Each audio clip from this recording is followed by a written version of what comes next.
pertama di sini kita akan menjelaskan tentang representasi karyawan. Seperti kita tahu, hubungan industrial di Inggris memiliki karakteristik yang terdesentralisasi, yang berarti sebagian besar perdebatan tentang representasi karyawan dalam 2 dekade terakhir ini berfokus pada tingkat perusahaan dan tempat kerja. Representasi karyawan di Inggris cenderung mengutamakan hubungan dengan pemberi kerja di satu tempat kerja, atau jika perusahaan memiliki beberapa tempat pada tingkat perusahaan dan beberapa tempat kerja.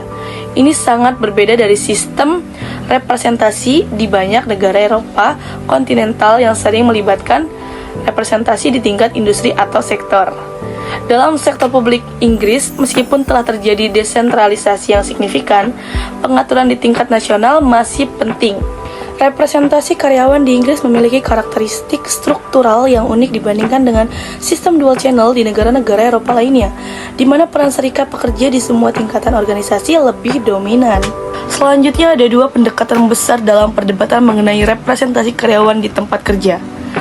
Yang pertama ada pendekatan hubungan industrial tradisional yang menekankan pentingnya hak politik dan industrial bagi karyawan untuk diwakili oleh organisasi independen seperti serikat pekerja atau guna menyeimbangkan kekuasaan pengusaha.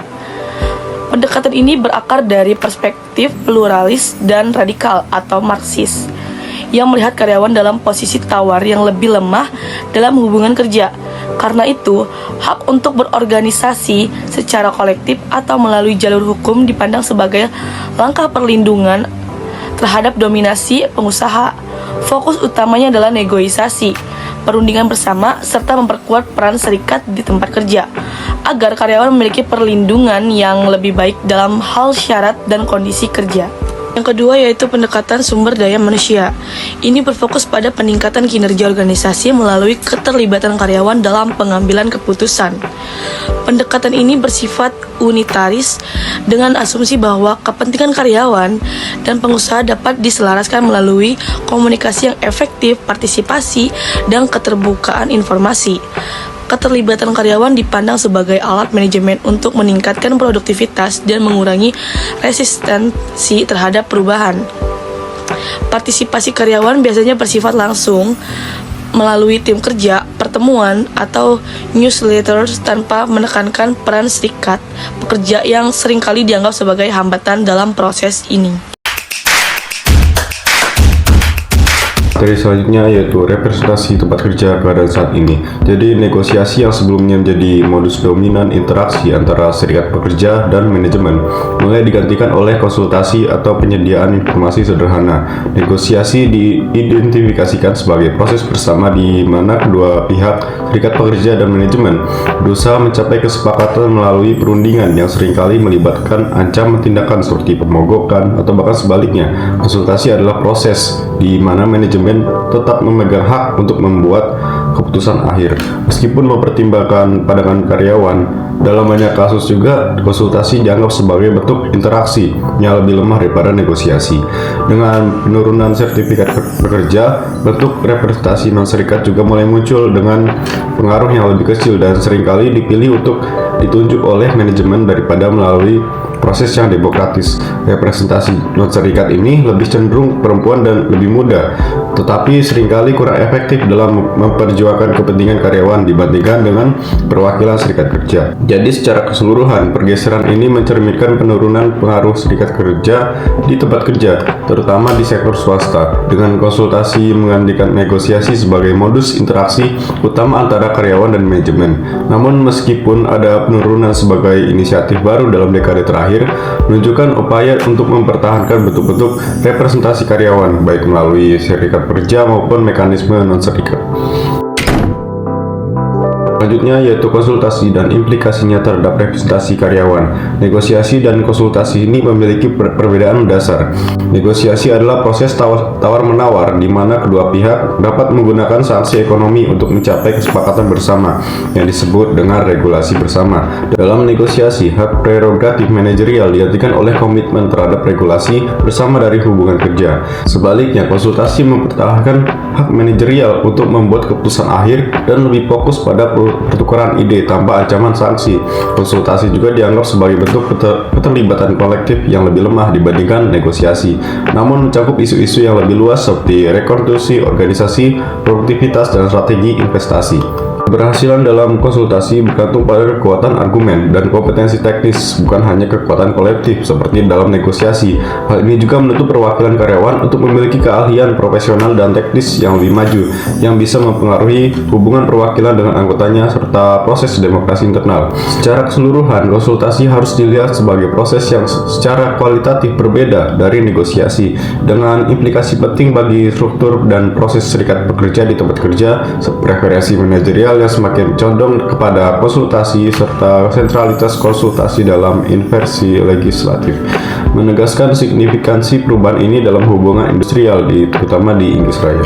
Oke, sekian materi dari saya. Untuk materi selanjutnya akan dijelaskan oleh rekan saya. Terima kasih.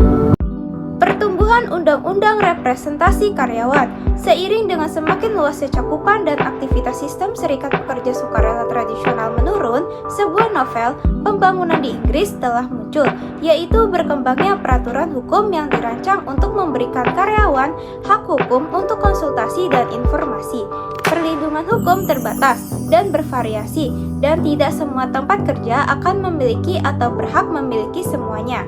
Kemudian selanjutnya ada intervensi legislatif Uni Eropa, model konsulatif, perundang-undangan Uni Eropa yang mengatur isu-isu informasi dan konsultasi umumnya memberikan hak kepada pekerja, bukan hak serikat pekerja, sehingga tidak cocok dengan negara di mana serikat pekerja dan anggotanya secara tradisional menikmati monopoli hak keterwakilan. Sejalan dengan tradisi saluran tunggal ini, transportasi arahan awal UE yaitu arahan yang berhubungan dengan hak konsultasi dalam situasi redundansi kolektif dan transfer bisnis, atau bisa disebut dengan transfer of undertaking. Selanjutnya, saya akan membahas mengenai partisipasi karyawan dan perubahan organisasi yang membahas mengenai kemitraan dan keuntungan bersama. Pada tahun 1990-an, khususnya setelah terpilihnya pemerintahan Partai Buruh pada tahun 1997, konsep kemitraan menjadi terkenal dalam hubungan industrial di Inggris yang diambil dari model kemitraan sosial di Eropa Utara. Model-model ini, khususnya di Jerman, melibatkan struktur kolaboratif antara serikat pekerja dan pengusaha untuk mengelola perubahan ekonomi yang menekankan pada keuntungan bersama dan konsultasi daripada konflik. Di Inggris, perjanjian kemitraan seringkali melibatkan serikat pekerja atau serikat buruh yang bekerja sama dengan pengusaha untuk memastikan keberhasilan komersial perusahaan sambil memberikan jaminan pekerjaan dan peran konsultatif yang lebih baik lagi bagi serikat pekerja atau serikat buruh. Selanjutnya, adanya perdebatan tentang efektivitas kemitraan. Meskipun pendekatan ini memungkinkan serikat pekerja untuk mendapatkan kembali pengaruhnya, pendekatan ini juga menimbulkan kekhawatiran bagi serikat pekerja yang akan menjadi terlalu selaras dengan manajemen dan akan kehilangan representasi independen mereka atas kepentingan kerja. Sehingga pendekatan ini menimbulkan perdebatan mengenai apakah kemitraan mereka itu akan memperkuat atau justru memperlemah serikat pekerja.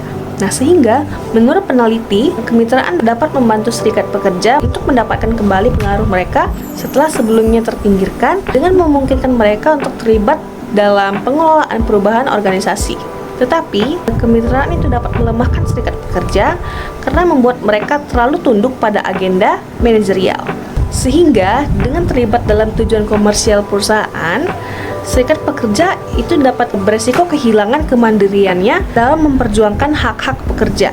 Nah, perdebatan ini mencerminkan dilema bagi serikat pekerja, yang dimana mereka bertanya-tanya apakah kemitraan ini akan memperkuat posisi mereka atau justru mengaburkan peran tradisional mereka sebagai pembela hak-hak buruh. Demikian pemaparan dari saya. Selanjutnya akan dilanjutkan oleh rekan saya. Terima kasih. Kemana selanjutnya?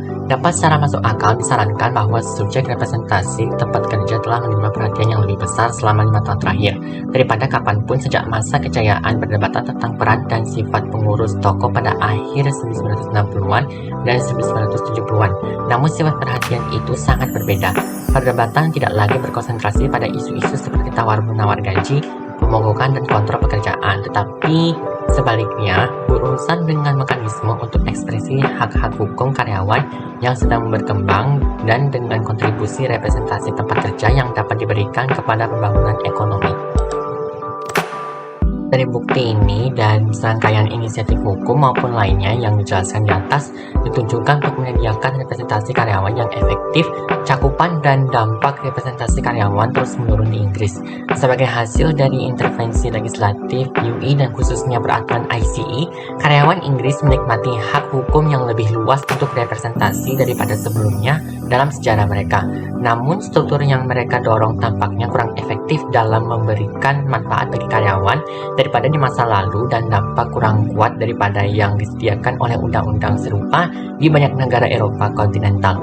Penjelasannya mencakup penurunan berkelanjutan dari serikat pekerja yang secara historis merupakan basis dominan representasi tempat kerja dan bentuk lemah di mana arahan UI telah ditransposisikan ke dalam undang-undang Inggris. Kesimpulannya, walaupun istilah traditional shop steward masih digunakan, terutama untuk merujuk pada perwakilan serikat pekerja di industri manufaktur, istilah ini semakin digantikan dengan istilah perwakilan serikat pekerja dan terkadang perwakilan karyawan meskipun istilah yang terakhir ini tidak membedakan antara perwakilan serikat pekerja dan non-serikat pekerja. Penting untuk diingat bahwa data Wieman dan kawan-kawan untuk sistem non-serikat pekerja mencakup apa yang disebut mekanisme representasi langsung seperti kelompok pengarahan dan kelompok pemecahan masalah dan dengan demikian melaporkan kejadian yang jauh lebih tinggi daripada analisis yang hanya melihat pada sistem tidak langsung atau representatif. Namun, ini tidak membatalkan poin umum di atas.